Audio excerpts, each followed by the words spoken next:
De temps en temps, les meilleurs joueurs d'échecs du monde sont à quelques mouvements, quelques déplacements de battre leur adversaire le plus farouche, et pourtant ils ne saisissent pas cette opportunité.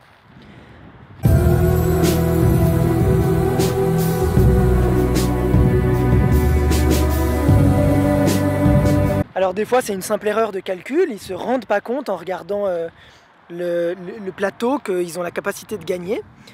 Et parfois il y a un truc qui rentre en compte qui s'appelle la peur de réussir.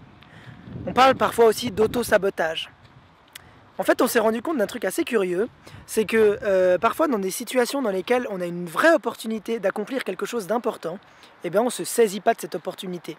Il y a plusieurs mécanismes qui rentrent en compte dans ce genre de situation. Le premier mécanisme, c'est l'incertitude. Quand on manque un peu de confiance en soi, quand on n'est pas forcément sûr de ce qu'on vaut, de notre capacité à réussir, et bien quand on se retrouve face à une réussite potentielle, on se dit probablement que c'est pas normal. Je vous donne un exemple. Pour reprendre cette histoire de joueurs d'échecs, il est arrivé dans l'histoire que certains très jeunes joueurs, à fort potentiel, parfois même qui sont devenus plus tard des grands joueurs parmi les meilleurs du monde, eh bien à l'âge de 12, 13 ans, 15 ans, se retrouvent face à un énorme joueur d'échecs de renom international, peut-être même leur idole ou quelqu'un qu'ils admirent. Et alors qu'ils sont face à eux, ils se retrouvent dans une situation qui n'était pas du tout attendue, ils sont sur le point de gagner. Rendez-vous compte, vous êtes un joueur d'échecs, vous avez quelques années d'expérience, 12 ans, et vous avez commencé les échecs à 8 ans ou 13 ans, et vous avez 4-5 ans d'expérience aux échecs. Et vous tombez contre l'un des plus grands joueurs de tous les temps, et vous vous rendez compte que vous êtes sur le point de gagner. Qu'est-ce que vous vous dites? Vous êtes en train de calculer, vous regardez votre plateau, vous vous dites quoi? Est-ce que je suis en train de gagner vraiment? Ou est-ce que j'ai juste pas vu quelque chose? Vous voyez, le problème, c'est que souvent, c'est la deuxième réponse. La deuxième réponse, elle est la plus naturelle pour l'être humain. Quand on est face à un échiquier, qu'on est en train de calculer les coups et qu'on peut gagner contre l'un des meilleurs joueurs de tous les temps à 15 ans, ou à 12 ans, ou à 13 ans, et bien on se dit, c'est pas possible. Il y a quelque chose probablement que je ne vois pas. Si je fais le mouvement qui me permet de gagner, que je pense pouvoir me permettre de gagner, je vais sûrement perdre. Et ces parties-là se sont souvent soldées soit par une défaite, soit par un match nul.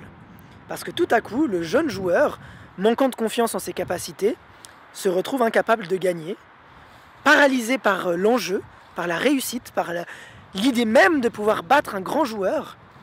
Et alors ils se mettent à jouer défensivement, à ne pas faire le bon mouvement, à prendre des risques, à se replier, à laisser tomber leurs idées, et puis à jouer quelque chose de moins logique.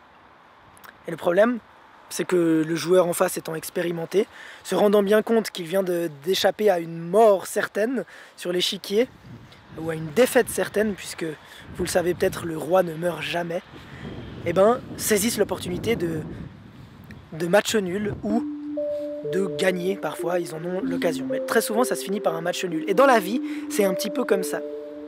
On peut se retrouver dans une situation où tout à coup on est face à une réussite potentielle et on se dit mais c'est pas possible, ça peut pas être aussi facile.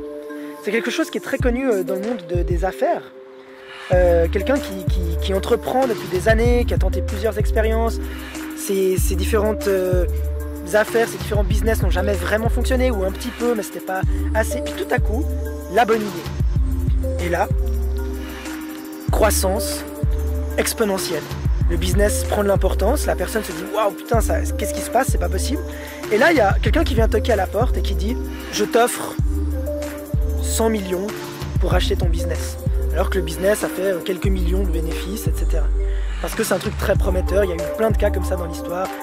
Une des meilleures affaires étant Instagram, qui n'était pas du tout rentable, qui maintenant est utilisé par tout le monde. Facebook l'a acheté pour 1 milliard, alors qu'il n'y avait que quelques employés et que ça faisait pas du tout de gain. Et là, bien sûr, l'équipe a réussi à saisir l'opportunité. Il y a souvent ce genre de choses. Mais on ne parle jamais des autres cas où les gens refusent de vendre. Alors je dis pas, attention, hein, je ne parle pas de business dans cette vidéo. Je suis pas en train de dire qu'il faut vendre votre business à la première occasion. Mais il y a des fois où il y a un expert qui débarque, qui dit voilà, moi je te donne tant, je te laisse aux commandes, tu continues à faire ton business, je te donne tant, par contre c'est moi qui suis le propriétaire de la boîte. Et les gens n'osent pas. qui se disent « Mon Dieu, ça fait des années que j'espère que ça m'arrive ». Peut-être même, il y a un vrai business de la vente de business. Donc peut-être même que ça fait des années qu'il se dit « Oh, j'aimerais avoir un business qui démarre et puis que quelqu'un me propose de me le racheter et puis que j'ai plus jamais besoin de travailler toute ma vie ». Et au moment où ça arrive, au moment où le rêve est à portée de main, la personne, elle se sent paralysée. Elle se dit « Mais c'est pas possible, il doit avoir une embrouille, il doit avoir une arnaque.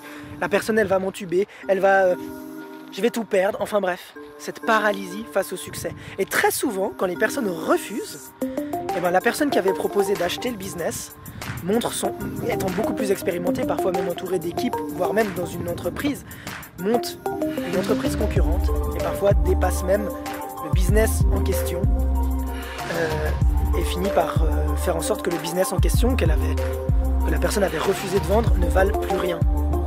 Et on se retrouve souvent avec des entrepreneurs qui avaient un business qui valait des millions, qui ont refusé de le vendre à un certain moment, à des concurrents beaucoup plus expérimentés qui allaient pouvoir l'amener à une autre dimension, et se sont retrouvés face à ces mêmes concurrents quelques temps plus tard, qui voulaient juste finalement gagner du temps. En fait, les concurrents leur proposaient de l'argent pour gagner du temps, avoir une structure et puis l'amplifier. Et la personne, refusant ça, elle ouvre la voie à de la concurrence beaucoup plus puissante et finit par tout perdre. Et des exemples comme ça, il y en a tellement. La deuxième raison qui fait qu'on peut avoir du mal à atteindre un succès quand on l'a à portée de main, c'est la peur de l'inconnu. J'en ai déjà parlé dans d'autres vidéos. Le problème, c'est que parfois, on peut être à un tournant dans notre vie. On peut avoir un projet, une idée, une proposition, une opportunité, peu importe, quelque chose qui peut changer notre vie. Et puis, on se dit, oui, mais ça demande un risque. Alors évidemment que c'est risqué. Je veux dire, tout changement par définition est risqué. Si vous connaissez des changements sans risque, faites-les moi connaître dans les commentaires. Même quand vous déménagez, c'est risqué. Même si c'est dans l'appartement d'à côté, vous ne savez rien. Peut-être qu'il y a un truc que vous n'aviez pas vu, peut-être que vous avez mal calculé quelque chose. Chaque changement entraîne un risque. Le problème, c'est que la peur du changement, elle est souvent liée à la rassurance, je pense que ce mot n'existe pas, que la zone de confort nous donne. C'est-à-dire, dès le moment où on est dans une situation, même si on n'a pas beaucoup d'argent, à la fin du mois, on sait combien ça coûte de manger, on sait combien ça coûte le loyer, on sait combien ça coûte tel et tel truc pour les enfants, on sait qu'il nous reste tant de marge pour les activités, les loisirs, et parfois on a plus ou moins de marge. Mais au moins on connaît, au moins on sait.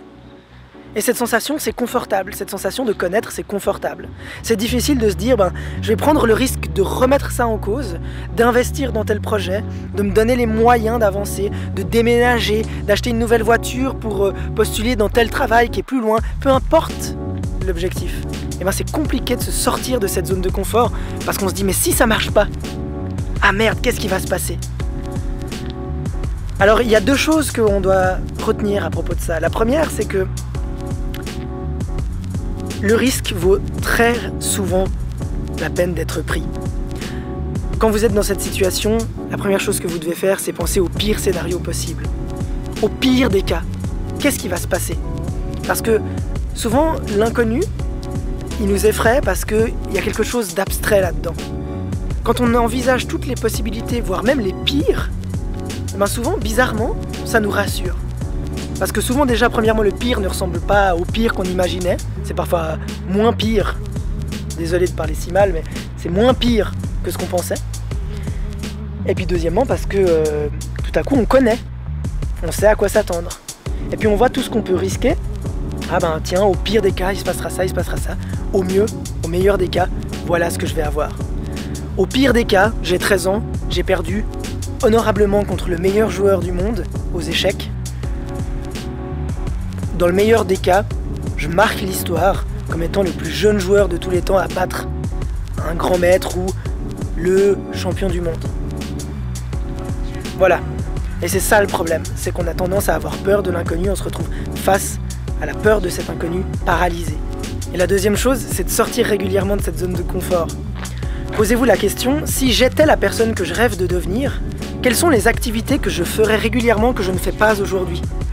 Par exemple, je vous donne un exemple, si j'avais tel emploi qui me permettait d'avoir telle opportunité, etc., et que j'étais dans tel endroit, peut-être que j'irais de temps en temps voir tel type de conférence, peut-être que je sortirais des fois dans tel type d'endroit pour rencontrer tel type de personnes, peut-être que vu que je serais, je sais pas, dans un milieu où l'image est importante, je prendrais plus soin de moi. J'irais courir, je mangerais mieux.